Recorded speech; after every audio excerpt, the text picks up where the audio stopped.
Beauté, chers amis congolais, salut chers frères. Les nouvelles au Congo n'étaient pas très bonnes ce matin, mais l'actualité a évolué et on peut féliciter l'armée congolaise pour le retour au calme dans ce pays. Monsieur Sylvain Ekenge, qui est le général d'armée, a fait son apparition à la télévision nationale au Congo-Kinshasa et il a expliqué les événements qui se sont déroulés la nuit de samedi à dimanche matin. Il y a eu des tirs nourris, les amis, des tirs nourris à Kinshasa. Et on a appris que la résidence de Vital Kamerhe, c'est l'ancien ministre de l'économie et des finances, c'est l'ancien vice-président, l'ancien président de l'Assemblée nationale, avait été attaqué ce matin par les hommes armés et on est en train de déplorer les morts des hommes en tenue, mais les gars de la résidence de Vital Kamerhe ont fait leur travail. Ils ont neutralisé les assaillants et la sécurité autour de la maison de Vital Kamerhe a été renforcée. Lui et sa famille se portent très bien. Et il y a une vidéo qui circule, les amis, du monsieur que vous voyez à l'écran là, qui a raconté des choses les plus incroyables.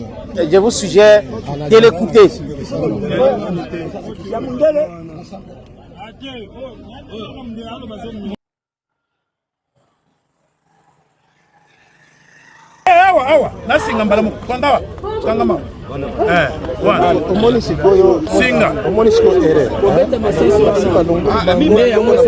Non, bao basa boy. Baye boy. Bao bamsu basa na ngote.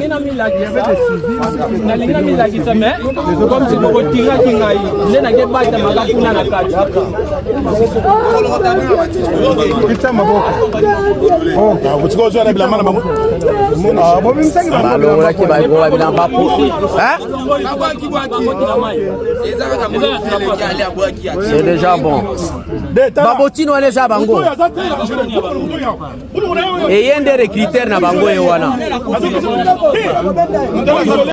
Et lui, il détient quoi? Un passeport canadien. Et l'armée congolaise a dit quoi, les amis, dans sa communication? Que les assaillants détenaient les passeports étrangers. Donc, vous voyez que un des assaillants a un passeport canadien, donc il est canadien. Le problème, c'est quoi au Congo? On est en train de nous parler de l'élection du président de l'Assemblée nationale dans ce pays, frère.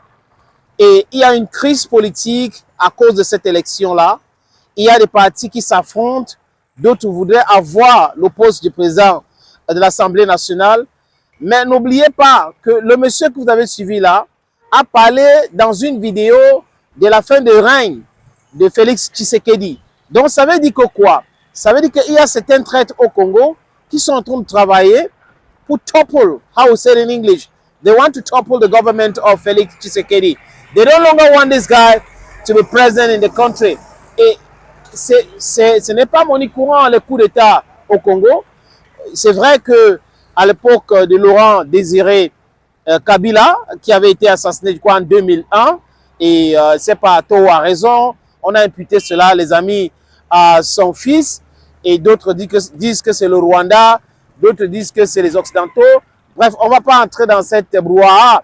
Mais ce qui est intéressant de savoir, c'est que depuis le coup d'État contre Patrice Emery Lumumba, de cette traître-là, de ce monsieur qui est entré dans la poubelle de l'histoire, Joseph Désiré Mobutu Sese Seko Kuku-Ngbendu Wa-Sabanga, il n'y a jamais eu un autre coup d'État au Congo. C'est vrai qu'il y a toujours des tentatives de coup d'État, on raconte des tas de choses. Depuis l'époque de Lumumba, on a eu ça en 2001 avec un des éléments de Patrice Emery Lumumba, Laurent Désiré Kabila. Et aujourd'hui, ils ont essayé de faire la même chose avec Tshisekedi. Est-ce que ça a un lien avec ce qui se passe dans l'est du Congo, à Kivu, à Bukavu, à Goma? Est-ce que c'est l'impérialisme qui est en train de vouloir stopper Tshisekedi, qui s'est réveillé aujourd'hui, qui est en train de vouloir faire changer les choses, qui accuse le Rwanda, qui demande de l'aide, qui veut mettre un thème à cette barbarie qui sévit à l'est du Congo? Je n'en sais rien, les amis, Mais ce qu'on observe au Congo, c'est que l'armée est en difficulté à l'est du Congo. Certains hommes en tenue au Congo sont considérés comme des tops. Donc les gens qui donnent les informations aux Rwandais, les gens qui travaillent comme agents doubles, et certains ont été arrêtés, certains ont été emprisonnés. Est-ce que c'est cette clique-là qui n'est pas très content, qui décide aujourd'hui d'en découdre avec Félix Tshisekedi? Si cette tentative d'assassinat à la résidence de Vital Kamerhe avait réussi, est-ce que ces gars-là devaient aller jusqu'au palais présidentiel? Est-ce que voilà les questions que nous nous posons, les amis. Mais l'actualité aujourd'hui au Congo, c'est cette tentative de coup d'État. C'est des choses qu'on ne peut pas encourager, mais seulement, les amis, vous devez être tenus informés. C'est notre dada sur cette plateforme. On va suivre encore cette actualité et nous allons revenir avec du nouveau. Mais sachez que l'armée congolaise, de façon claire, accuse des Congolais ou des étrangers d'être derrière cette tentative de coup d'État. Le président Félix Tshisekedi Tshilombo, pour l'instant, se porte bien. Le pouvoir est entre ses mains. Tous les autres pans du pouvoir fonctionnent normalement, à rassurer l'armée congolaise. Thank you, friends, for always watching videos on this platform. Thank you again, and bye-bye.